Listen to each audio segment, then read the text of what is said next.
Hello, ladies and gentlemen. So now we're going to begin our journey of figuring out how to solve quadratics, how to actually solve quadratics.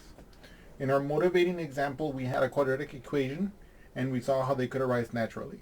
For example, from considerations with regard to areas of rectangular areas, and of course, as I mentioned, there are other situations where quadratics can arise.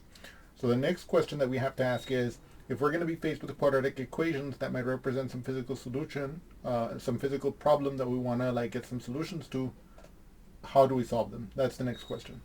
And so here we're going to begin with the simplest kind of quadratic equations, and that is quadratics that can be solved by square rooting. And so this will be our first strategy for solving quadratics, square rooting. If you have the x squared term by itself like this, x squared equals 225, then you can solve it by square rooting both sides. In other words, remember that, let me notate this fact. We remember that if we have something like x squared, that means x times x, okay? And we know that, for example, on the other hand, if we have the square root of 9, that's equal to 3. Why? Because 3 times 3 is equal to 9. What I want you to notice here is that it kind of undoes the act of squaring. Because when we take the square root of 9, what we're really saying is the square root of 3 times 3 is just 3.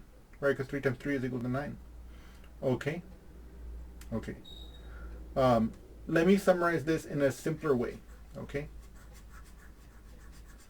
What I want you guys to realize here is the following. If I take the square root of a number, any number, let's say I take the square root of a. The square root of a is going to be a number, let's call it b for now, such that b times b is equal to a. Or in other words, such that b squared is equal to a. Now, if you in this form, it's kind of confusing. But let me show you some examples. If I take the square root of 9, that's equal to 3. Why? Because 3 times 3 equals 9. If I take the square root of 4, what is that? 2. Why? Because 2 times 2 is equal to 4. And so on and so forth. So in other words, the opposite of squaring is square rooting.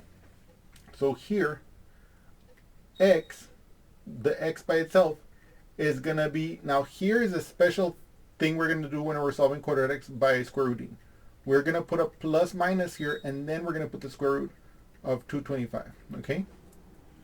Now let me explain why that is. Give me 1 second here. What I want you guys to realize is the following. Squared. What does that mean? That means 2 times 2, right? And what is that? That's 4. But what if I do negative 2 squared? Well, that means that I have negative 2 times negative 2. And what's a negative times a negative? It's a positive. So this will become positive 4 also. And so in particular, whether I pick the positive square root of 225 or the negative of the square root of 225, when I square them, I will still get a positive 225. So now, if you guys know your multiplication tables well enough, you might recognize that 225 is a perfect square. But I'm going to assume that you don't have them that well memorized. And I'm going to show you how we can try to find the square root of this number using some multiplication facts and using some long division. Okay, so let's do that together. So the first thing I want to do is, I want to make a factor tree.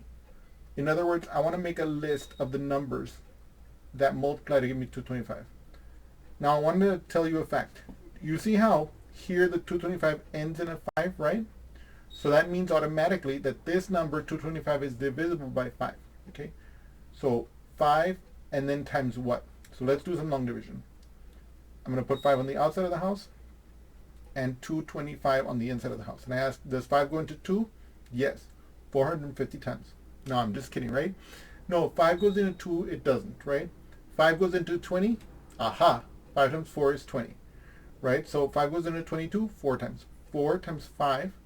Oops, I'm sorry about that. I put that house too high up. I'm sorry about that. Let me put that down here. 5 goes into 225. Let us, okay, there we go. We have nothing from, let's restart that from scratch. So 5 goes into 2. It does not, right? 5 goes into 22. Yes. 5 times 4 is 20, right? So 4 goes above the 22. And then 4 times 5, that's going to be 20. So I place the 20 here, and I start subtracting. So what is 2 minus 0? 2. 2 minus 2 is 0, but we don't write the 0. And then we bring down this 5 here like this. We ask ourselves, does 5 go into 25? Yes. 5 times 5 is 25. So I place the 5 here. 5 times 5 is 25. You can see here when I subtract 5 minus 5, I get 0. 2 minus 2 is 0. So we end up with 0 remainder. And since there's no numbers here to drop, we can see that that's when the division stops. So what I have just determined here is that 5 times 45 is 225. So this is 45. So now I can ask what two numbers multiply to give me 45. Well, in this case, I can say, aha, that's 5 times 9, right? Then I can ask what two numbers multiply to give me 9. 3 times 3. And if you notice at that point, I cannot break any of these numbers further. So what I can state is that the square root of 225 is the same thing as the square root of 3 times 3 times 5 times 5.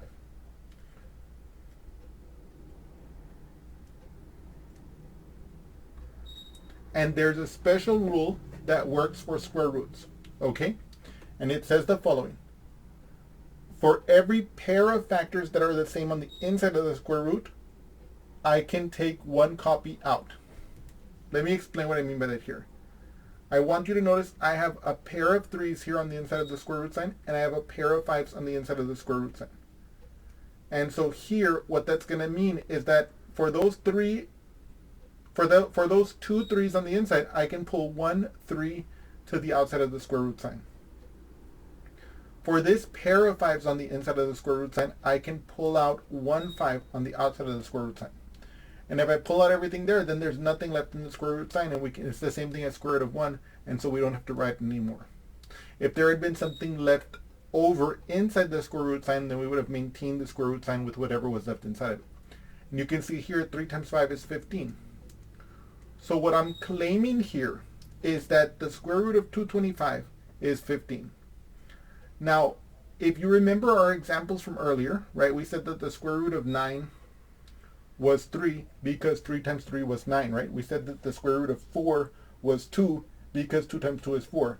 So here, if we're saying that the square root of 225 is 15, then we can check if this is true by seeing whether 15 times 15 is 225. Let's do that. Let's do a sanity check, and let's verify that here.